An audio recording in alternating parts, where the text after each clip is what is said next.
اگر کوئی آدمی گناہ گار ہے لیکن توحید والا ہے، یعنی کبیرہ گناہوں کا ارتکاب کرتا ہے، کبیرہ بڑے بڑے گناہ کرتا ہے لیکن توحید والا ہے وہ، تو اس کا انجام کیا ہوگا؟ تو یہ بات نوٹ کیجئے کہ جو آدمی بڑے بڑے گناہوں کا ارتکاب کرتا ہو لیکن شرک نہیں کر رہا ہے، توحید پر ہے، تو ایسے آدمی کا معاملہ مرنے کے بعد اللہ کے پاس ہو۔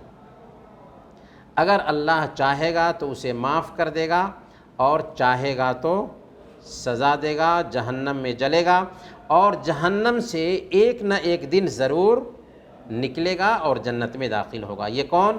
یہ وہ ہے جو توحید پر تھا، شرک نہیں کیا تھا لیکن گناہ کے کام کرتا تھا۔ دلیل کیا ہے؟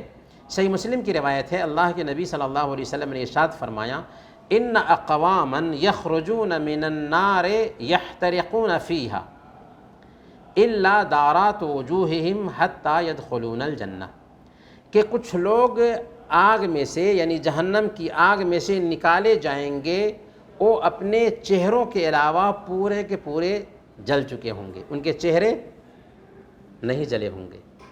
کیوں چہرے نہیں جلے ہوں گے؟ اس لیے کہ اس نے سجدہ کیا تھا، اس لیے یہ چہرہ محفوظ رہے گا۔ اللہ کے نبی صلی اللہ علیہ وسلم نے فرمایا کہ اس کے چہرے کے علاوہ اس کے جسم کے سارے حصے جل چکے ہوں گے، یہاں تک کہ وہ جنت میں داخل ہو جائیں گے، جہنم سے نکال دیے جائیں گے اور جنت میں داخل کیے جائیں گے۔ جب یہ جہنم سے نکالے جائیں گے تو ایک جگہ میں لے جایا جائے گا جس میں ان کو ڈالا جائے گا، اس کا نام ہے ماء الحیات، زندگی کا پانی، اس کا نام ہی ہوگا زندگی کا پانی، ماء الحیات۔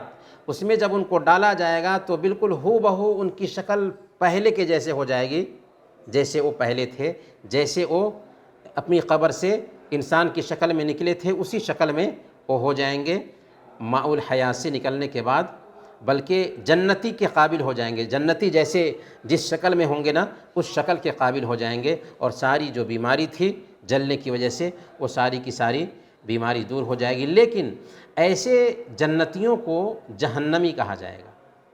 کیوں جہنمی کہا جائے گا؟ اس لیے کہ وہ جہنم سے نکل کر کے آئے ہیں تو ان کا نام ہی جہنمی رہے گا، یہ جہنمی ہے۔ البتہ جب ان جنتیوں کو جہنم سے نکل کر کے جنت میں جاتے ہوئے کفار و مشرکین دیکھیں گے تو کیا کہیں گے جانتے ہیں؟ اس وقت تمنا کریں گے، کیونکہ ایک زمانے تک یہ بھی جلے تھے انہی کے ساتھ، اور وہ دیکھ رہے تھے کہ یہ بھی مسلمان تھے، یہ بھی لا الہ الا اللہ کہنے والے تھے، لیکن یہ ہمارے ساتھ آ گئے۔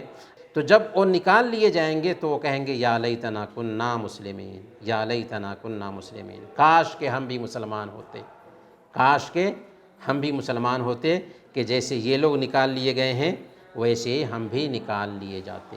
تو گویا کہ یہ بات ہمیں پتہ چلی کہ اگر کوئی آدمی شرک نہیں کیا، توحید پر ہے، اور اس نے بڑے بڑے گناہ کیے، کبیرہ گناہ کیا، تو اللہ چاہے گا تو کبیرہ گناہ کو معاف کر دے گا، اور اللہ چاہے گا تو اس کو جہنم میں سزا دے گا، لیکن ایک نہ ایک دن جہنم سے وہ نکلے گا، اور جہنم سے نکل کر کے ماء الحیات میں اس کو ڈالا جائے گا، اس کی ساری شکل بدل جائے گی، اور پھر وہ جنت میں جائے گا۔ جب جنت میں جا رہا ہوگا تو جہنمی دیکھ کر کے اسے کیا کہیں گے کہ کاش کہ ہم بھی مسلمان ہوتے۔